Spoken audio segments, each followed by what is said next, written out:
Hello everyone, I'm Mr. O'Neill and I'm a 5th grade teacher here at Liberty Drive Elementary School. I was asked to, of course, read this book, which is called The One and Only Ivan by Catherine Applegate, and also give roughly two to three fun facts about myself. One fact is I've been teaching here at Liberty Drive now for about 7 years. I'm in my 7th year of teaching here at Liberty Drive. Another fact about myself is I love to play the drums. That's probably one of my biggest passions. And something else, as a sport, I love basketball. I love all sports. I play many, but basketball is probably one of my favorites. But anyway, enough about me. Let's get into reading The One and Only Ivan by Catherine Applegate. The littlest big top on earth. My neighbors here at the Big Top Mall know many tricks. They are an educated lot, more accomplished than I am. One of my neighbors plays baseball, although she is a chicken. Another drives a fire truck, although he is a rabbit. I used to have a neighbor, a sleek and thoughtful seal, who could balance a ball on her nose from dawn till dusk. Her voice was like the throaty bark of a dog chained outside on a cold night. Children wished on pennies and tossed them into her plastic pool. They glowed on the bottom like flat copper stones. The seal was hungry one day, or bored, perhaps. So she ate 100 pennies. Mac said she'd be fine. He was mistaken. Mac calls our show the littlest big top on earth. Every day at 2, 4, and 7, humans fan themselves, drink sodas, applaud. Babies wail. Mac, dressed like a clown, pedals a tiny bike. A dog named Snickers rides on Stella's back. Stella sits on a stool. It is a very sturdy stool. I don't do any tricks. Mac says it's enough for me to be me. Stella told me that some circuses move from town to town. They have humans who dangle on ropes, twining from the tops of tents. They have grumbling lions with gleaming teeth and a snaking line of elephants, each clutching the limp tail in front of her.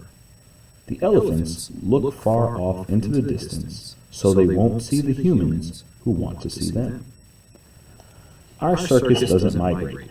We sit where we are, like an old beast too tired to push on. After our show, humans forage through the stores. A store is where humans buy things they need to survive. At the Big Top Mall, some stores sell new things. Things like balloons and t-shirts, and caps that cover the gleaming heads of students. Some stores sell old things, things that smell dusty and damp and long forgotten. All day, I watch humans scurry from store to store. They pass their green paper, dry as old leaves, and smelling of 1,000 hands, back and forth and back again. They hunt frantically, stalking, pushing, grumbling. Then they leave, clutching bags filled with things. Bright things, soft things, big things. But no matter how full the bags, they always come back for more. Humans are clever indeed. They spin pink clouds you can eat. They build domains with flat waterfalls. But they are lousy hunters. Gone. Some animals live privately, unwatched, but that is not my life. My life is flashing lights and pointing fingers and uninvited visitors inches away. Humans flatten their little hands against the wall of glass that separates us. The glass says you are this and we are that, and that is how it will always be. Humans leave their fingerprints behind, sticky with candy, slick with sweat. Each night, a weary man comes to wipe them away. Sometimes, I press my nose against the glass. My nose print, like your fingerprint, is the first and last and only one. The man wipes the glass, and then I am gone. artists. Here in my domain, I do not have much to do. You can only throw so many meatballs at humans before you get bored. A meatball is made by rolling up dung until it's the size of a small apple, then letting it dry. I always keep a few on hand. For some reason, my visitors never seem to carry any. In my domain, I have a tire swing, a baseball, a tiny plastic pool filled with dirty water, and even an old TV. I have a stuffed toy gorilla, too. Julia, the daughter of the weary man who cleans the mall each night, gave it to me. The gorilla has empty eyes and floppy limbs, but I sleep with it every night. I call it Not Tag. Tag was my twin sister's name. Julia is 10 years old. She has hair like black glass and a wide half-moon smile. She and I have a lot in common. We are both great apes, and we are both artists. It was Julia who gave me my first crayon, a stubby blue one, slipped through the broken spot in my glass along with a folded piece of paper. I knew what to do with it. I'd watch Julia draw.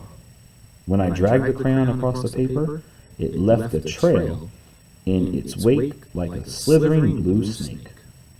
Julia's drawings are wild with color and movement.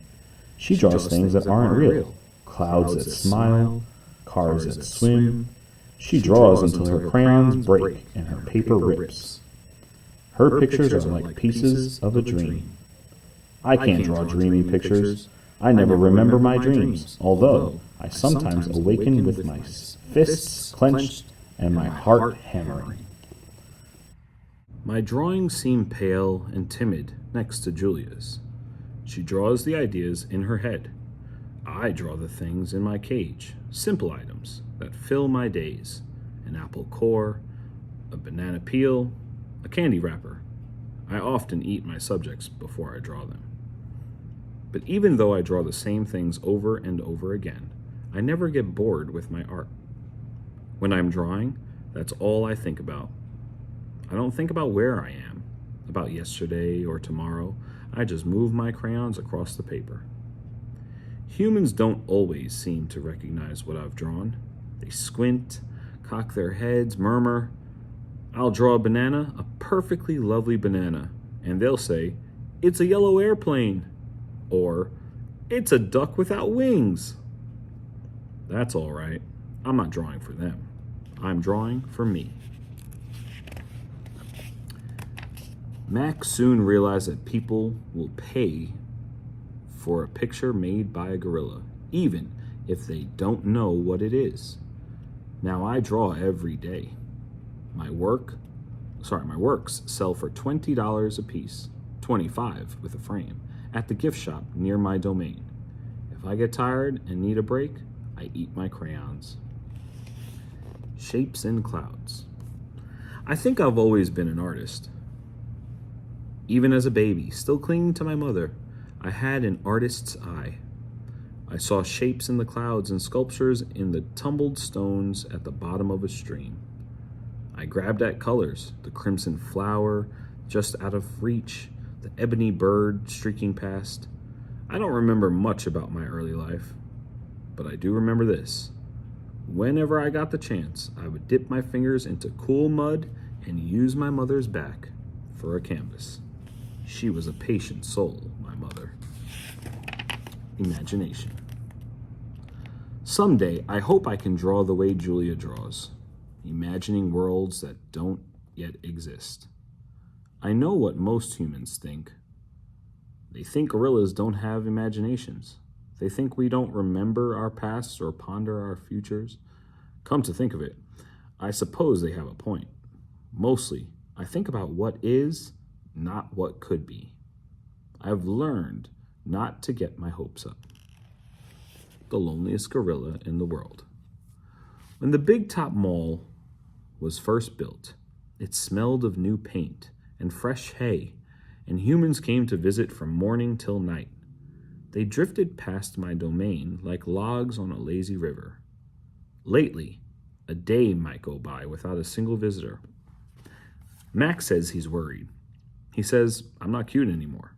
He says, Ivan, you've lost your magic, old guy. You used to be a hit. It's true that some of my visitors don't linger the way they used to. They stare through the glass, they cluck their tongues, they frown while I watch my TV. He looks lonely, they say. Not long ago, a little boy stood before my glass, tears streaming down his smooth red cheeks. He must be the loneliest gorilla in the world, he said, clutching his mother's hand. At times like that, I wish humans could understand me, the way I can understand them. It's not so bad, I wanted to tell the little boy. With enough time, you can get used to almost anything. TV. My visitors are often surprised when they see the TV Mac put in my domain. They seem to find it odd, the sight of a gorilla staring at tiny humans in a box. Sometimes I wonder, though, isn't the way they stare at me sitting in my tiny box just as strange? My TV is old.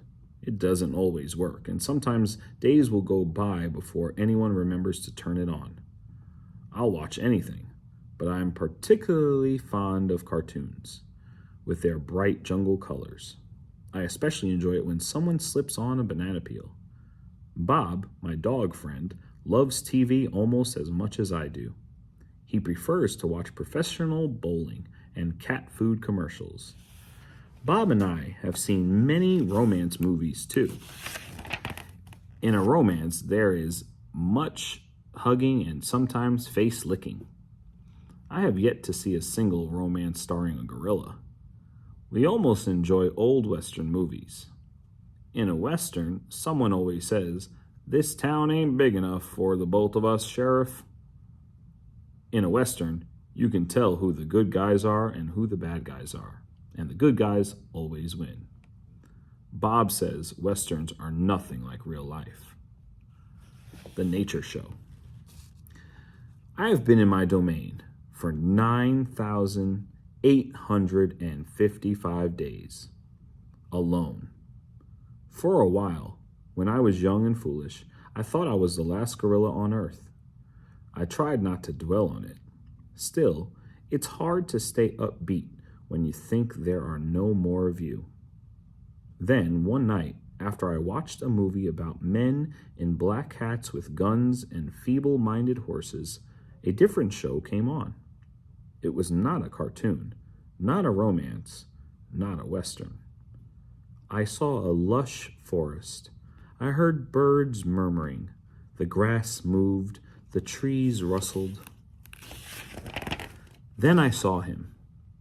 He was a bit threadbare and scrawny and not as good looking as I am, to be honest, but sure enough, he was a gorilla.